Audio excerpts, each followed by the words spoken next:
5 days before the wedding, Ethan Carter spent $500 million buying a castle in France for Emily Sanders.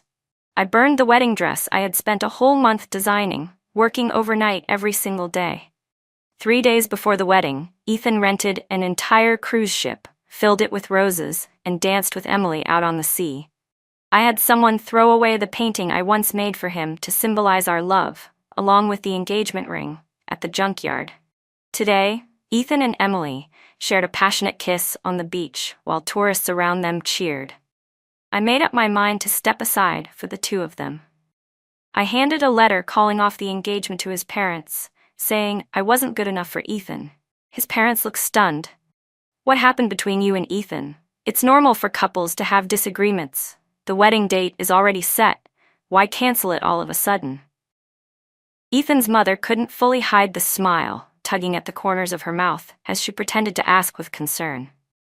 But I knew exactly what was going on. If they hadn't been rushing to find someone to marry their son and give them a grandchild, they probably never would have agreed to let me marry Ethan in the first place.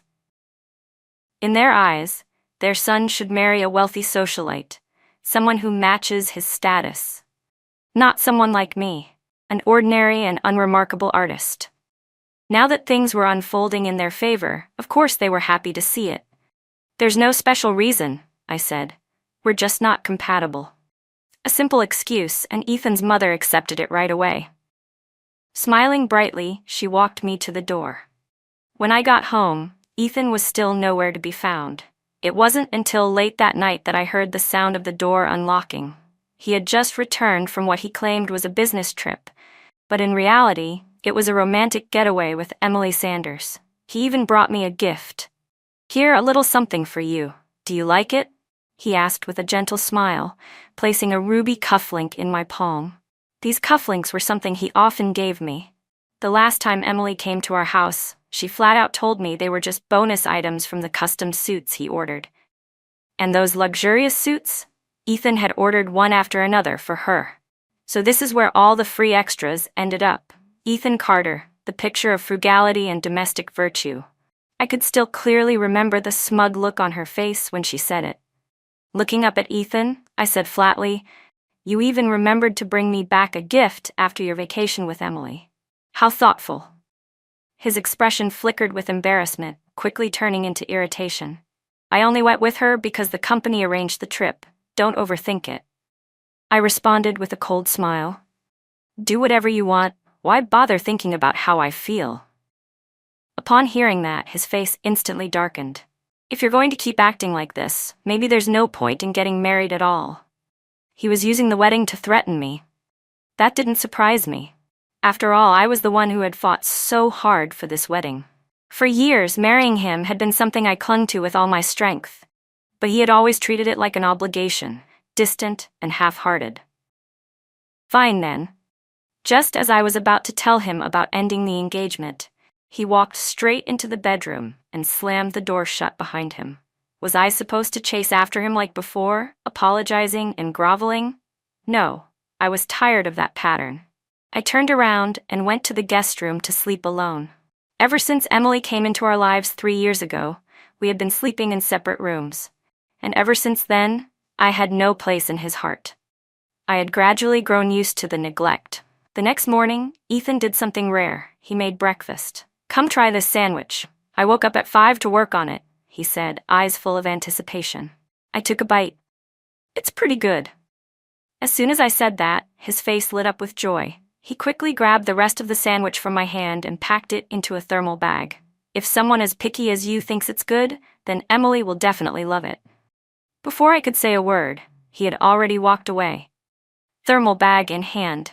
He rushed out with the thermal bag in hand, leaving me standing alone in the empty kitchen. Strangely, I felt nothing. Just a calm, hollow stillness inside me.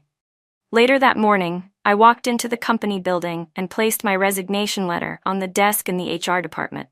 The manager, who didn't know I was Ethan Carter's fiancée, immediately began processing the paperwork. For the past 5 years, no one had known about my relationship with the boss. He always said office romances would disrupt the work environment and insisted on keeping things low-key. But when it came to Emily Sanders, he showed no such restraint. They were inseparable, and rumors had already spread through the office. Not only did he refuse to clear things up, he became even more blatant about it. Around lunchtime, I passed by his office and happened to overhear a conversation. The door was slightly ajar, and through the narrow opening, I saw Emily adjusting Ethan's tie with practiced intimacy. "Your tie's always crooked," she said sweetly. "Let me fix it for you." Her fingers brushed his collar as she leaned in close, too close. Her eyes flicked toward the door, where I stood frozen for a moment, and she smiled smugly, victorious. Then she rose up on her toes and gently kissed him on the cheek. Ethan didn't back away. Instead, he smiled down at her with tenderness.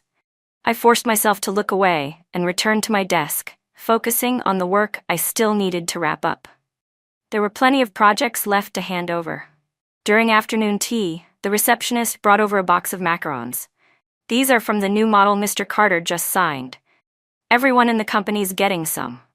She chirped, but she lingered, clearly enjoying the gossip. "I heard it's a limited edition set brought back from Paris by that model for his birthday last month. Emily sure knows how to play the game. No wonder Mr. Carter values her so much." Suddenly, I remembered Ethan's birthday had been on the 15th of last month. I was on a business trip in Milan at the time, when I was rushed to the ICU with acute pneumonia. I called him, only to get a cold response. "I'm in a meeting. Talk to me tomorrow. Don't make a fuss over nothing." Another lie. The receptionist kept rambling on, oblivious. "Honestly, these macarons? I bet they're a sign. Probably some big announcement coming soon." I forced a small smile. "Yeah, a perfect match, talented and beautiful, a couple made in heaven." That evening, the two of them left the office together. I quietly packed up my things and went home. After a simple dinner, I started organizing my luggage. When I finished showering, I absent-mindedly scrolled through social media, and there it was, Emily's latest post, painting with the person I love most. The photo showed a corner of the studio. Ethan was in it, focused on his sketchpad, completely absorbed. I used to love painting, but every time I got into my creative flow, he'd get irritated. "All you ever do is paint," he would say. "Can't you do something practical for once? Why not take on more commercial work?"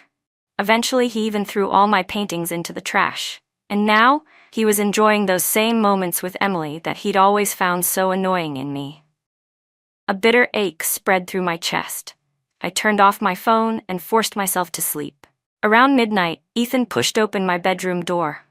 The sudden hallway light woke me, and I saw his cold, emotionless face. "Emily's staying over tonight. Go sleep in the study," he said, his tone like that of someone issuing an order to a servant. Why should I give up my own room? Faced with my rare resistance, he frowned. "Emily has a fever. This room has better lighting and a more comfortable bed.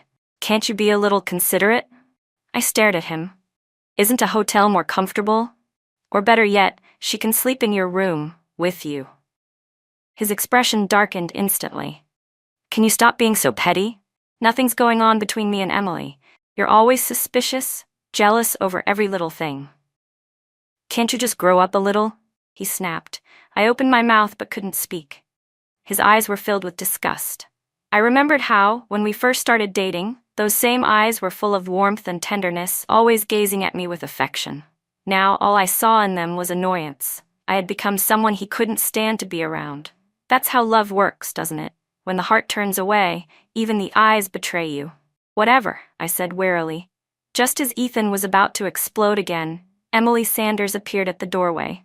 I had no idea how long she had been listening. "Ethan, don't be mad," she said sweetly. "I think Yuna's just really tired." He shot me one last cold glance, then took her hand and left the room. As they walked away, I heard him comfort her in a soft, loving tone. "Don't worry about her. She's always been overly sensitive. You can sleep in my bed tonight, okay?" Any sleepiness I had was gone. I tossed and turned in bed while their muffled laughter trickled in from the next room. Not long after, my phone buzzed. It was a video from Emily. Ethan was reading her a bedtime story, his voice so tender it was almost unrecognizable. I stared at the screen, strangely calm. A while later, Ethan slipped quietly into my room. He climbed under the covers slowly and wrapped his arms around my waist from behind. "Emily's asleep," he murmured, tracing soft circles on my palm with his finger. Yuna, I'll explain everything that's happened these past few weeks. Let's just live together again? All right? It was a question I'd asked him more times than I could count, and every time he brushed it off with excuses. Let's talk about it later, I replied, echoing the same empty phrase he'd always used with me. He went quiet. After a long pause, his hands began to wander, but the more he touched me, the colder I felt inside. I thought about all the times he'd ignored me, neglected me, trampled on my love just for Emily. Why was it that 5 years of my devotion couldn't compare to one glance from her? Years of suppressed emotion surged forward all at once. I abruptly turned around, almost violently, and grabbed him. In the struggle, I accidentally yanked open his shirt, and then I saw it. That unfamiliar scent of perfume hit me like a wave, and right there on his collarbone were faint red marks, intimate, unmistakable. My stomach twisted. Without another word, I shoved him away, ignoring his calls behind me. I grabbed my coat and ran out of the room. Emily, you won. Completely. I spent the night on the armchair in the study. By dawn, Ethan was already gone. I checked the calendar. Today was the day I had planned to move out. Before leaving, I wanted closure. I made a dinner reservation at the French restaurant, the same place we used to celebrate every anniversary, before Emily entered the picture. At dusk, Ethan came home. I was about to tell him about dinner when, out of nowhere, he raised his hand and slapped me hard across the face. Yuna, how could you be so vicious? I was stunned. Before I could respond, Emily came out of the bedroom, holding her cheek. There was a visible red mark. Yuna, she said softly, voice trembling. I promised you, I'd stay out of Ethan's life from now on. In that moment, everything clicked. Ethan immediately rushed to support her, glaring at me with a hatred I had never seen before. I always thought you were just sensitive, a little jealous because you cared too much, he spat. But I never imagined you'd stoop this low. You're a venomous woman. I watched their pathetic performance with a cold, unblinking gaze. I didn't do anything, I said flatly. My denial only made him angrier. There's no one else in this house but you two. If it wasn't you who hit her, then who could it be? Don't I know exactly what kind of person you are? His accusations were like a knife, slicing through me inch by inch. After 5 years of living side by side, I had thought no one understood me better than he did. But now, he condemned me without a second thought, based solely on Emily Sanders' words. Emily let out a deliberately pained whimper, immediately catching Ethan's attention. You think staying silent means you don't have to take responsibility? He barked. Apologize to Emily. Right now. If you don't, forget about next week's wedding. I'll cancel it immediately. I looked him dead in the eyes, his filled with hostility. Go ahead and cancel it. I don't want to marry you anymore anyway. His face flashed with surprise, but then he sneered. You think I don't know what you're doing? Our parents already know about the wedding. My family's counting on having grandchildren. You think you can just walk away like it's nothing? He pulled out his phone, his eyes full of arrogance. Let me show you how serious I am. He dialed a number and put it on speaker. Mom, I want to cancel the wedding with Yuna. Please let the relatives know. When he hung up, he looked at me smugly, as if he'd already won. Yuna, I'll give you one last chance. Apologize right now and I'll pretend none of this happened. But his mother's voice came through the phone, cutting him off. Ethan, the wedding's already been canceled. Yuna came to the house 2 days ago and called it off. Didn't you know? Ethan stood frozen like he'd been struck by lightning, eyes locked on me. You canceled the engagement behind my back? I nodded calmly. Yuna, how could you do something like this without telling me? You owe me an explanation. But there was no point in arguing anymore. I picked up the suitcase I had already packed and walked toward the door. Stop. Where do you think you're going?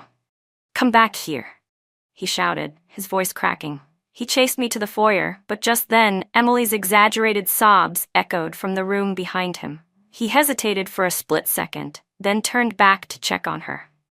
I returned to my parents' home and told them I had called off the engagement. They had already anticipated this and immediately arranged a business marriage for me. My family is wealthy, though I had never revealed that while dating Ethan. Back then, I had chosen to build my life in this second-tier city to support his career and ambitions. The marriage registration and wedding planning for the new match were completed quickly. Among the upper class, marriage is about maximizing benefit. Love is secondary, if relevant at all. In just 1 month, it was as if those 5 years with Ethan had been wiped away. Even the sound of his voice, the lines of his face, were starting to fade. One weekend after the wedding, I was resting in the bedroom when I was jolted by the sound of the doorbell ringing frantically. "Hold on, I'm coming," I called out, walking to the door. When I opened it, I froze. Standing there was Ethan Carter. His face was pale and haggard, reeking of alcohol. Our eyes met, and his instantly reddened. "Why did you disappear on me? Do you have any idea how many places I've searched for you?" he demanded, voice shaking with anger and grief. "I didn't disappear," I replied calmly. My short response only fanned the flames. He grabbed me by the collar, yanking me close. "You disappeared on purpose, just to force me to take you back, didn't you? Fine, I'll do it. I'll take you back. But you have to apologize to Emily, and you can never interfere in our relationship again." I shoved him away. "You're mistaken. Besides, I have no intention of marrying you ever again." He stared at me in disbelief. "What do you mean?"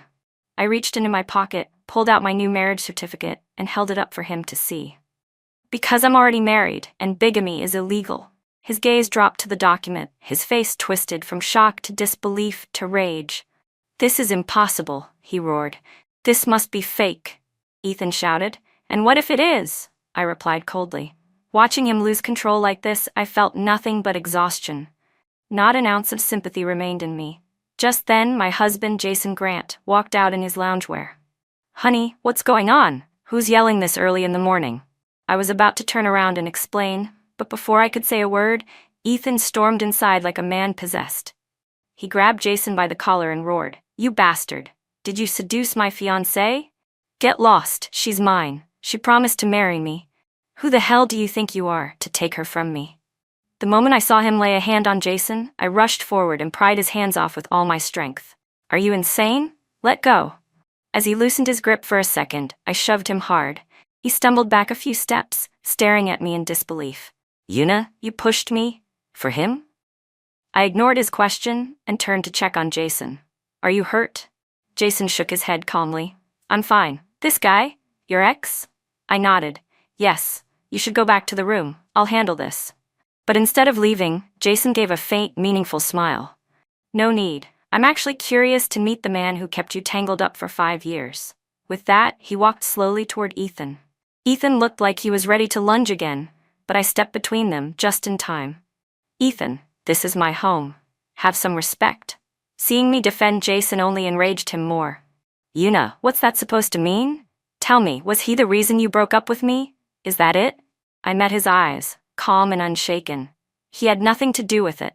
Our breakup was never about him, and now I'm asking you to leave my home.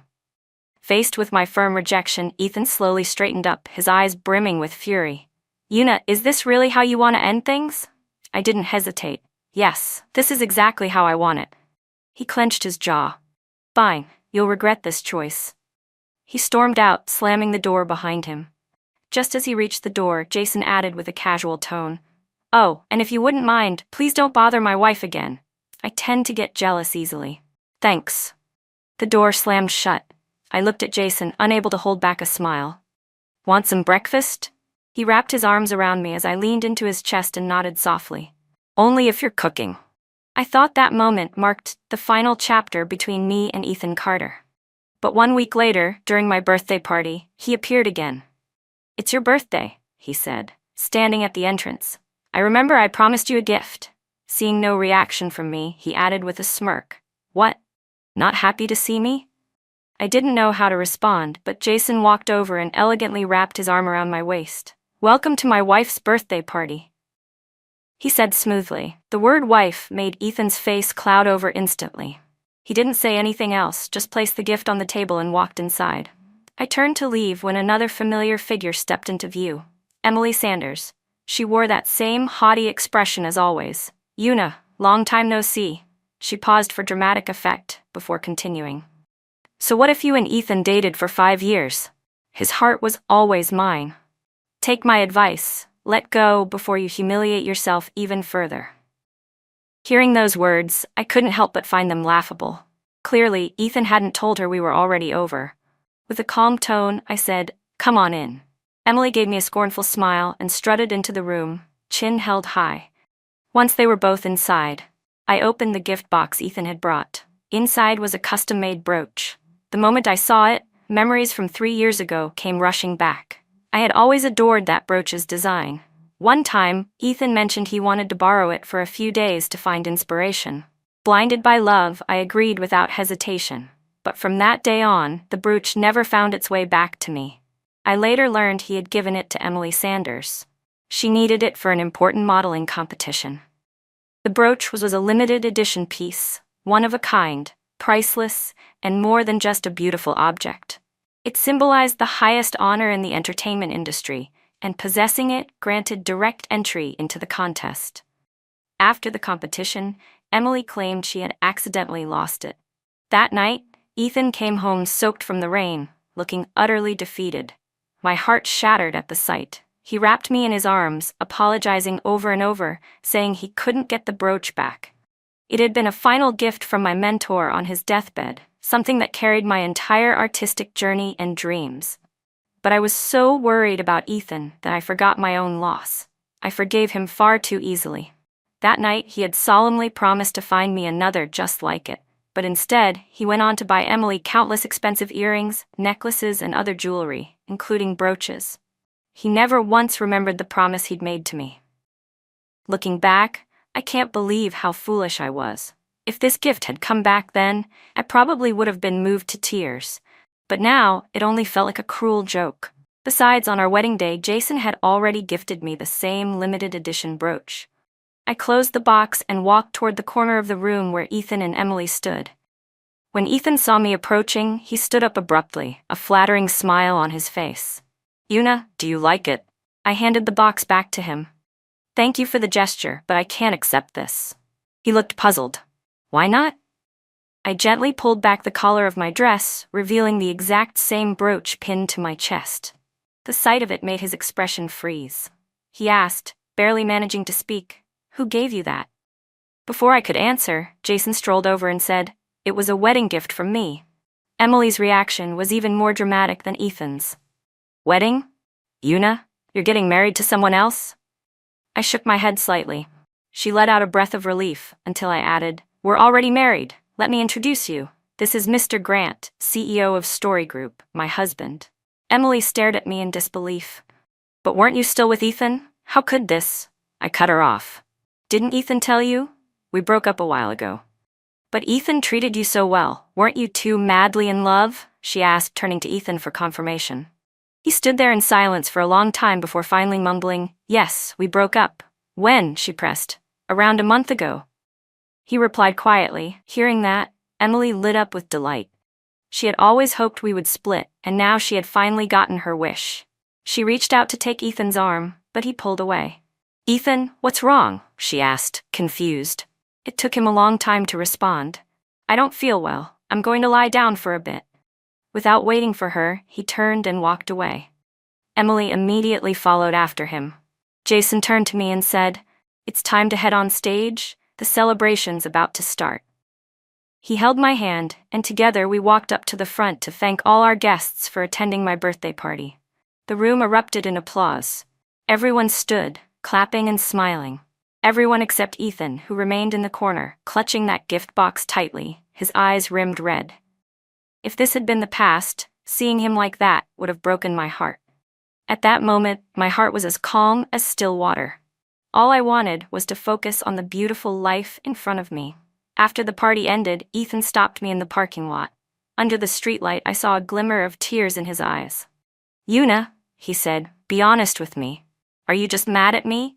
There's no way 5 years of love can just end like this. If you're angry, I can apologize. I'll make it up to you. Please, don't treat me this way." He reached out, trying to touch my shoulder. Even now, he refused to accept reality, convinced this was just some tactic of mine, playing hard to get.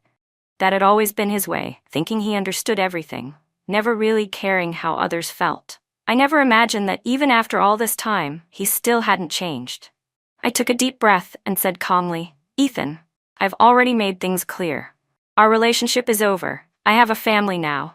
What you're doing is disrespectful to my husband. Besides, Emily loves you, she's the one who suits you best. At the mention of Emily's name, he shook his head frantically. You've got it wrong.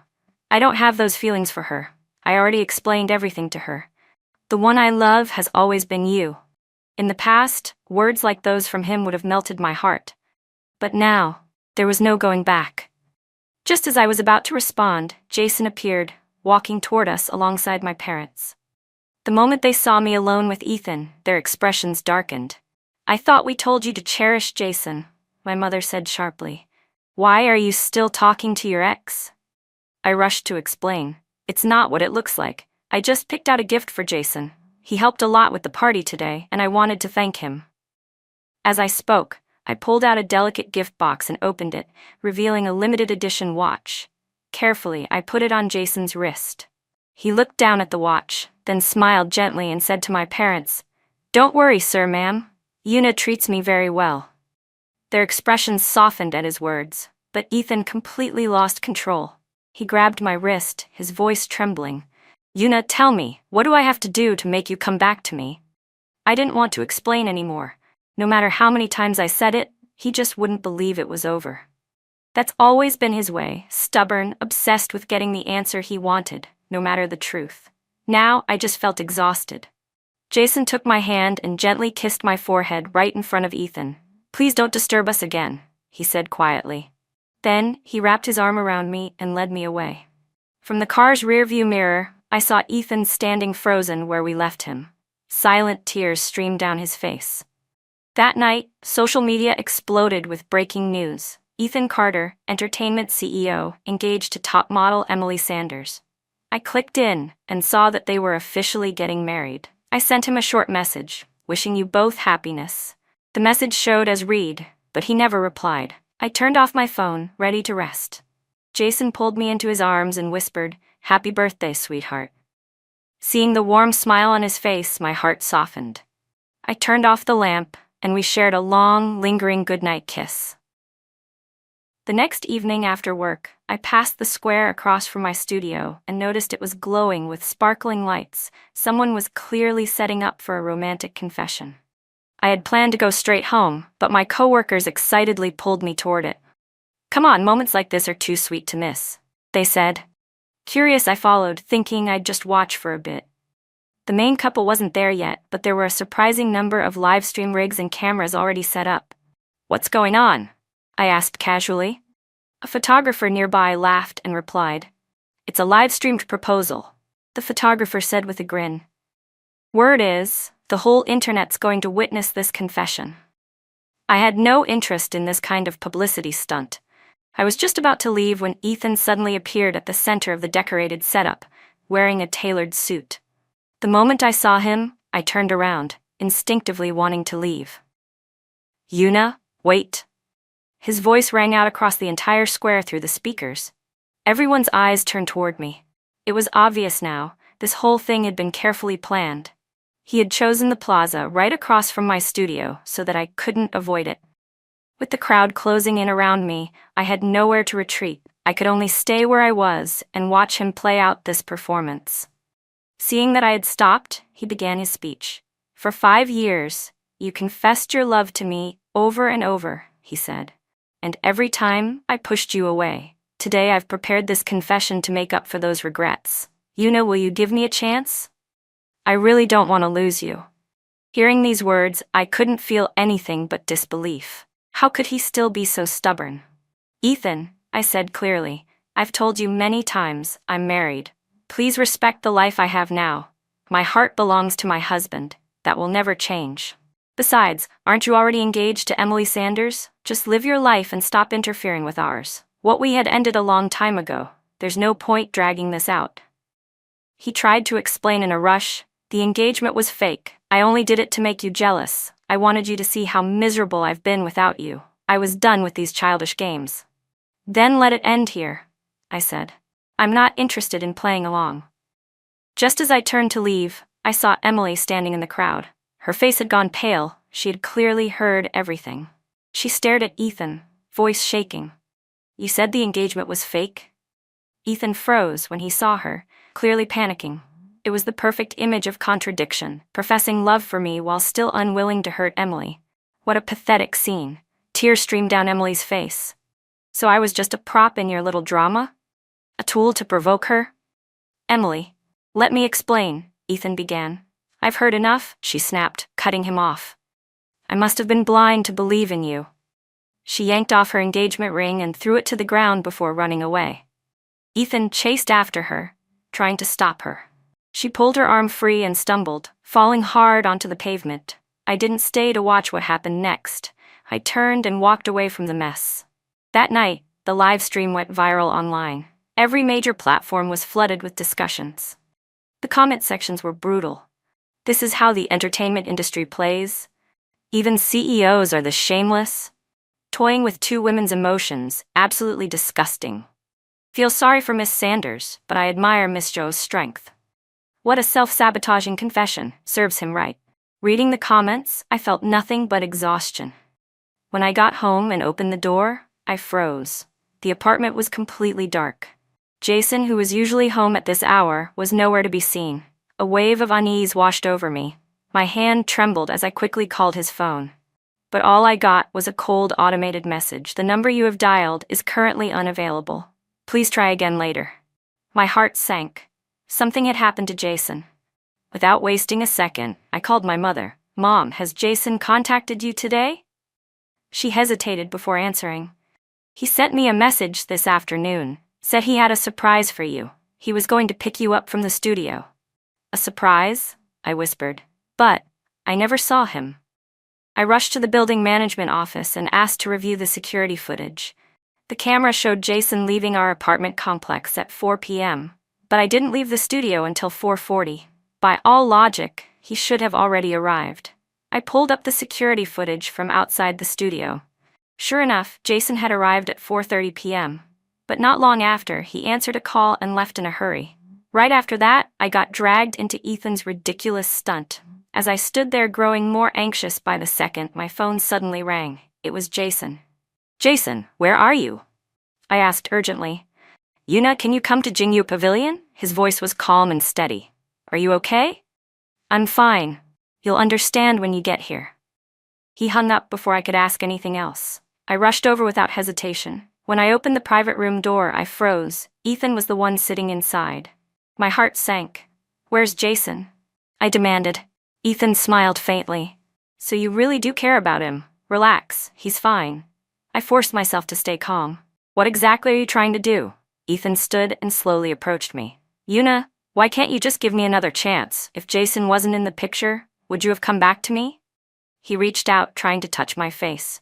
I recoiled in disgust. Are you insane? I want to see him now. Just as I spoke, Jason stepped out from the inner room. Seeing him safe and unharmed, my nerves finally loosened a little. He walked over and gently took my hand. He didn't do anything to you, did he? I asked. Jason shook his head.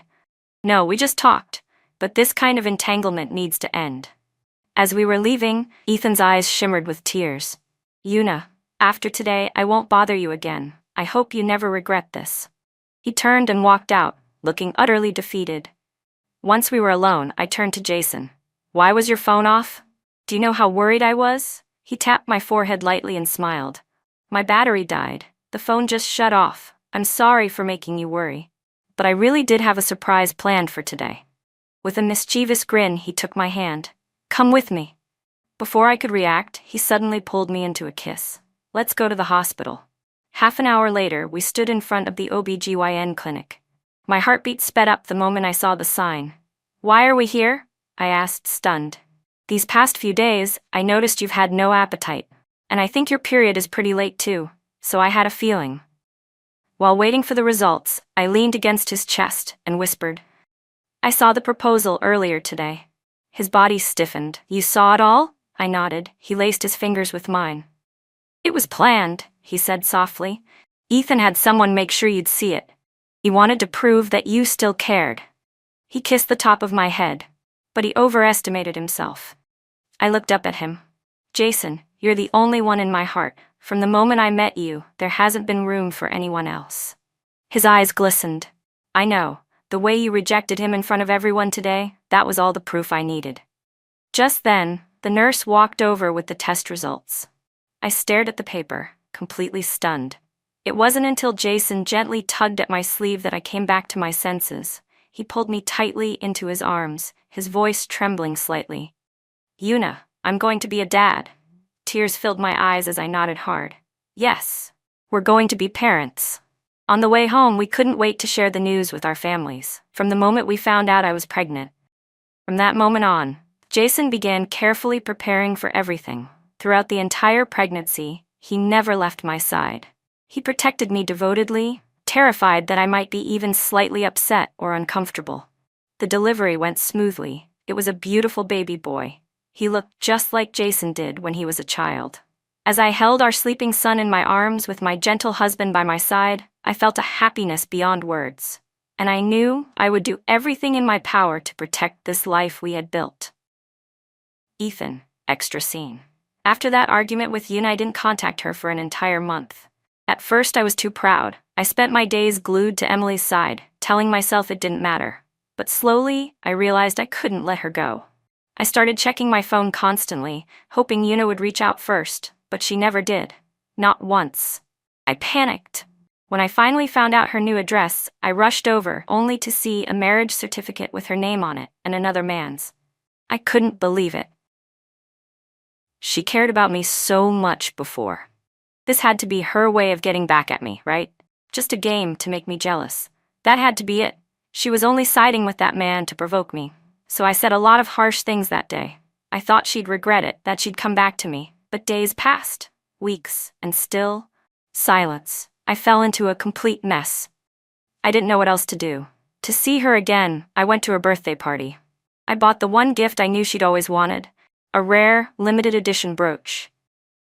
But I was too late. She didn't want it. Still, I wasn't ready to give up. I couldn't believe that 5 years of love could end so easily. She used to say she'd stay by my side forever, that she'd love me for a lifetime. If she'd only come back, I swore I'd let go of Emily. I would cut ties completely. At the party, I begged her. I asked if I still had a place in her heart. I lowered myself, apologized, pleaded for forgiveness, but her answer was final. She said she only loved Jason now. I couldn't accept it. How could a month with him compare to our 5 years? So I announced my engagement to Emily on purpose. I staged a proposal right outside Yuna's studio. I was sure she'd be moved, that she'd forgive me. I even called Jason, told him to come and see for himself, watch me propose to his wife. I thought if he saw it, he'd finally realize that Yuna loved me. But I couldn't have been more wrong. It was all just my wishful thinking. When I got down on one knee, she didn't hesitate. She rejected me in front of everyone. Afterward, I waited for Jason at Chayu Pavilion. When he showed up, he looked at me with pity in his eyes. "So," he said calmly, "what is it you're trying to tell me?" Looking at his calm face, I lost control. "Why her?" I snapped. "Why would Yuna love you? I was with her for 5 years. What makes you think 1 month was enough for her to fall for you completely?" Jason remained calm, unfazed. "Love isn't about possession," he said. "It's about letting go. Ask yourself, did you ever truly love her the right way?" His words stunned me. In those 5 years, I kept chasing the thrill of being with someone like Emily, while still holding on to Yuna, never fully committing to either. I looked at him and gave a bitter smile. "You're right, it was all my fault. Yuna's a wonderful woman, please take good care of her." The end.